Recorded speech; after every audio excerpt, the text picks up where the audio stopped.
Right. Hello, everyone, and a very warm welcome back to Freight Perspectives, our podcast where we really try to get under the hood of the European freight market. I'm Lena von Fritschen, and I'm delighted to say that, as always, my colleague Christian, our fantastic research analyst and domain expert, is with me here today. So, Christian, today we're diving into a topic that I feel like is kind of always simmering in our industry, which is carrier consolidation. And I feel there's a bit of the constant narrative, this kind of general feeling out there that the market is increasingly shrinking, concentrating into the hands of some dominant giants. So meaning the big fish are eating the small fish, and soon it'll be a handful of major players running the show. However, when you look at the current European transport landscape, it presents a bit of a paradox.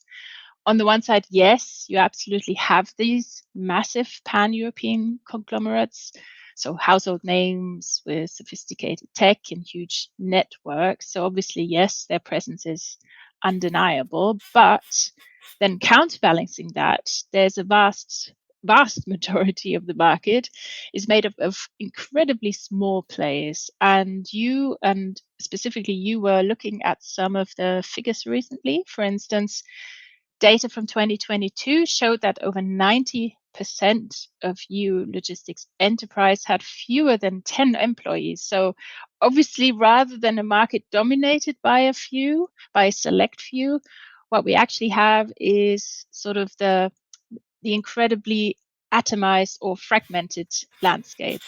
So it's like a huge blanket of many carriers, and then you've got a strong contingent of medium-sized specialists, and then you have those large players we mentioned. So this kind of picture and such a high fragmentation with so many small operators coexisting with bigger players is really it makes you question that initial narrative about aggressive, sort of widespread consolidation. So is it truly happening the way we often hear, or is it really more nuanced? So this is exactly where your expertise comes in, Christian. So you've been looking and doing a deep dive into this very subject, specifically looking at market share changes over the past 5 years for different sized carriers using our platform data. So what did your analysis reveal? Is that feeling of massive consolidation being born out of the data, or were there some surprises in what you found?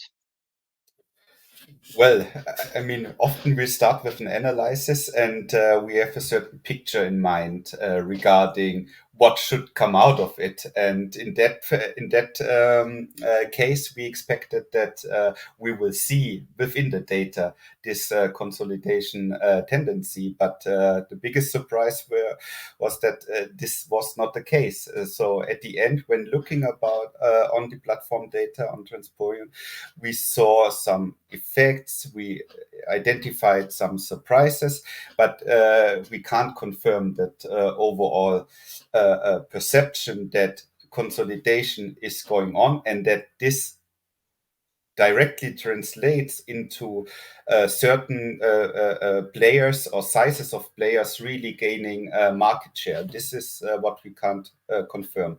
This does not mean that there are no consolidations. It simply shows that, at least speaking about platform data, that the shippers using our platform, that they still balance in between large players, smaller players, and that there is no trend towards one size clusters, which is outpacing the others. So what about the seasonal changes with smaller carriers? Can you tell us more about that? Yes. So I wouldn't define it as a seasonal pattern, as we are looking here for 6 years of data. So for a real seasonal pattern, we might need more data. Nevertheless, we saw two interesting effects.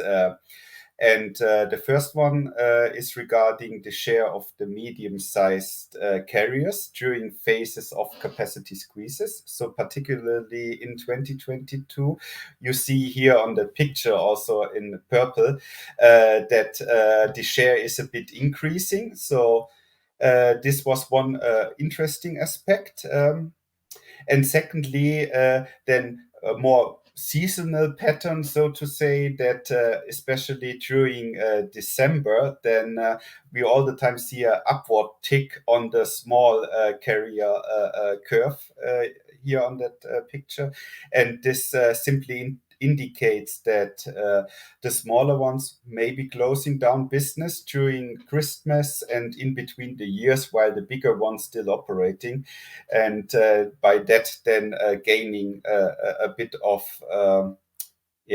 market share and transports, especially during these days. Then.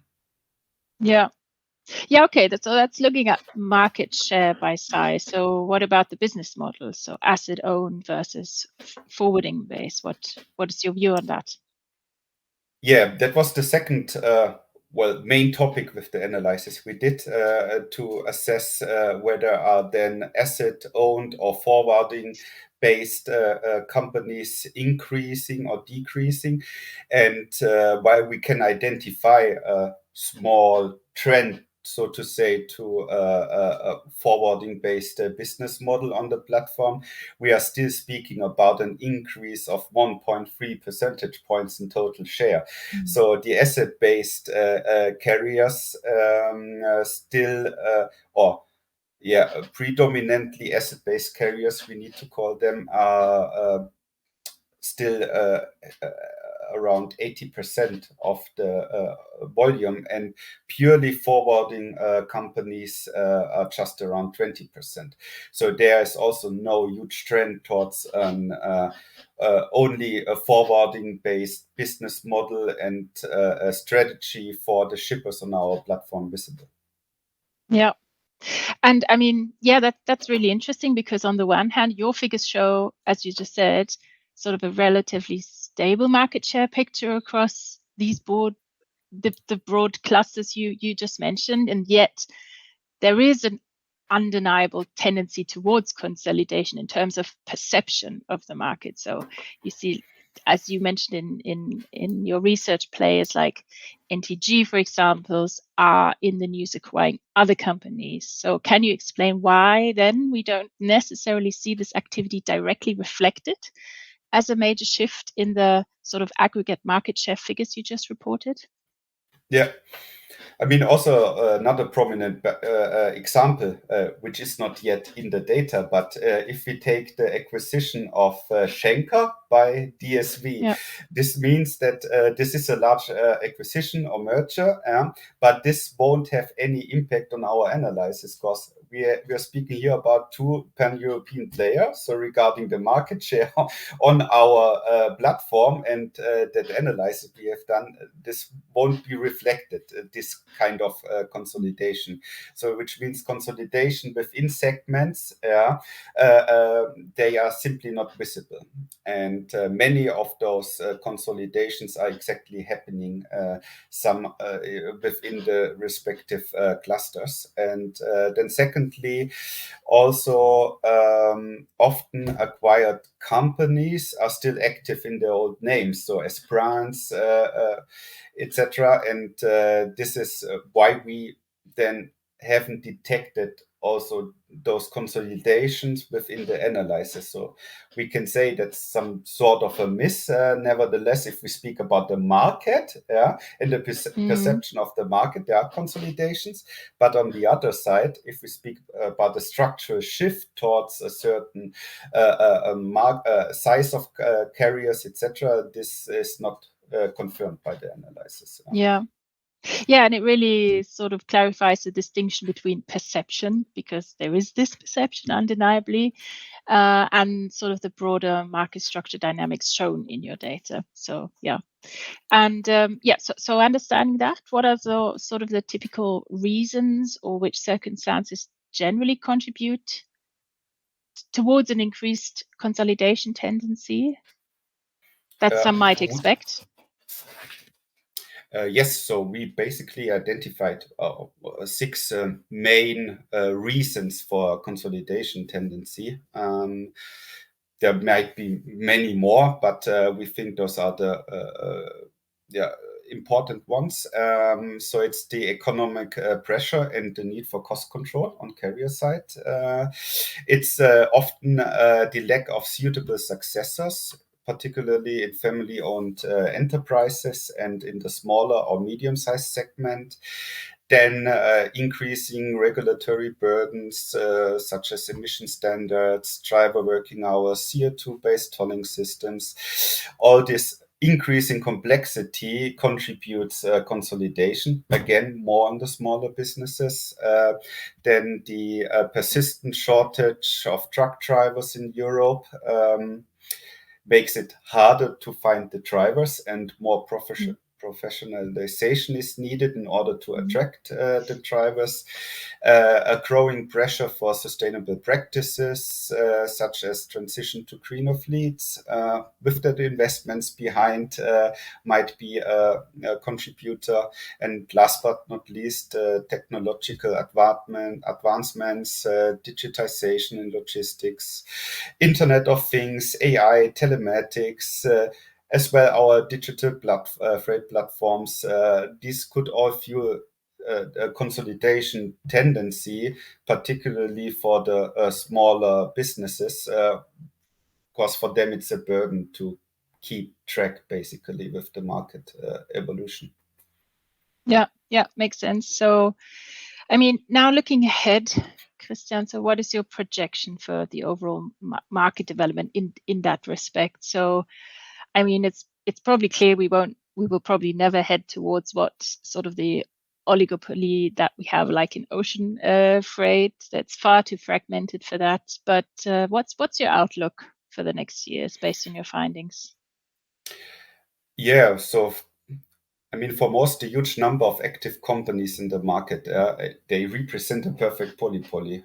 We mentioned that at least we have several 10,000s of carriers were part of the analysis I did, and that was just those ones which were persistent for 5 years on our platform. So there are many more, and I mean, this is a really large number, and even if we know that there is a consolidation tendency going on, etc., for 2050, I don't expect any maritime conditions and oligopoly market behaviors. So we will likely see very large players and also the gap of the very large players to the medium size or the smaller ones will increase, but we will certainly have thousands of carriers in their niches for local supply, etc. So this won't change, but yes, overall I would expect that the number you mentioned with the 10 persons per company, that this will increase over time